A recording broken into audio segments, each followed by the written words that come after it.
Hi. Okay, this is status report number 3 on February 24th, 2014. Again, for the residents of Olds and everybody that is following the situation that Connor has been put into. And, again, I thank everyone for their support and I thank everyone for their involvement. It's quite an ordeal and quite an event that has gone on. And you know what? I've been toying with this idea this weekend. I'm actually pondering writing a book. See if I can't get in the New York's best time seller list. With the traffic that's hitting the website, I am quite sure that people would like to read about this. It's quite interesting. And getting a published book would be quite the event. So, yeah, I'm actually going to start approaching publishers and seeing if we can't pull off writing a nice 300-400 page book in regards to all of this. So that kind of tells you how much content still has yet to hit the website. Anyways, this one. Now, as a resident of Olds and as an Albertan, here's an interesting one for you to mull over. How do you like paying taxes and knowing that you are supporting and enabling a child molester, as well as an alcoholic, and so on and so forth? And let me explain.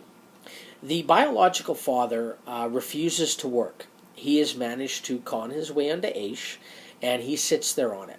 He has testified under oath that he is more than capable of working. He's demonstrated under oath that he is capable of working in his chosen field. In his chosen field, nonetheless. Not a matter of another field, but in his chosen field. But he chooses to sit on Aish and do nothing. So, the interesting thing is that you as citizens of Olds and all of us as residents of Alberta are now paying someone to sit there and live off the Alberta government. And they're more than capable of working. They have just conned their way on it. And, I can explain how, and I might do that in a future video or go into those kind of details on the website or maybe the upcoming book. So, but for now, it is interesting how we are all paying him to stay at home and molest kids.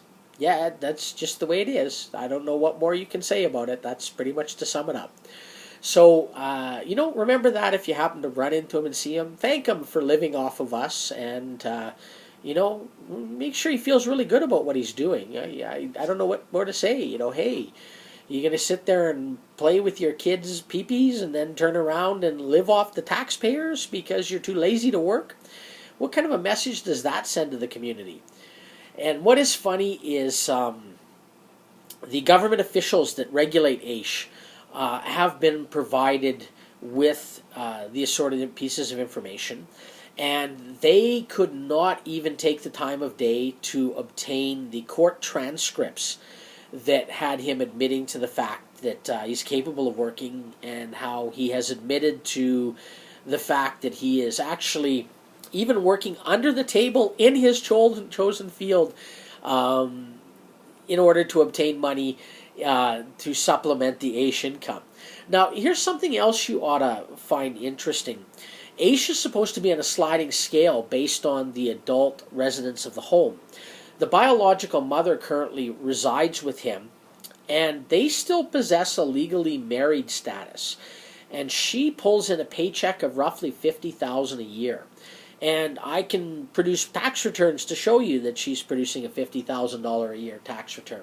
So how is it when you've got two adult married people in a house where the income is over $50,000 that one of the parents is allowed to get an Aish check?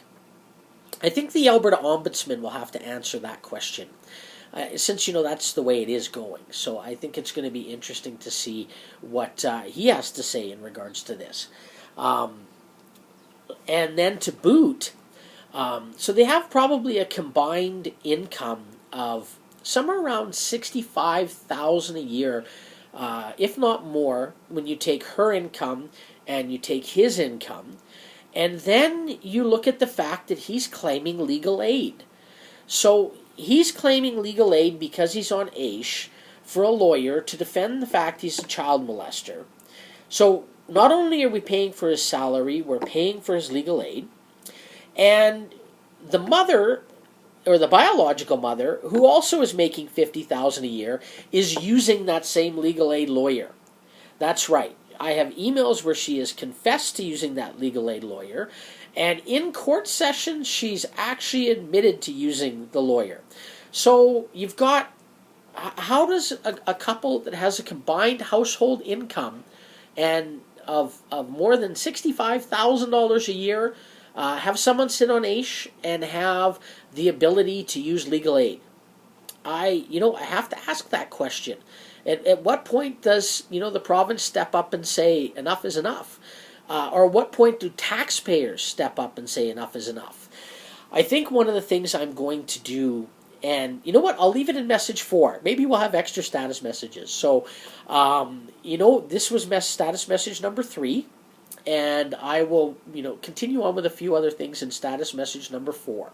So, again, I thank you for listening, and, Connor really thanks you for your support, and it should be interesting to see how more of this plays out.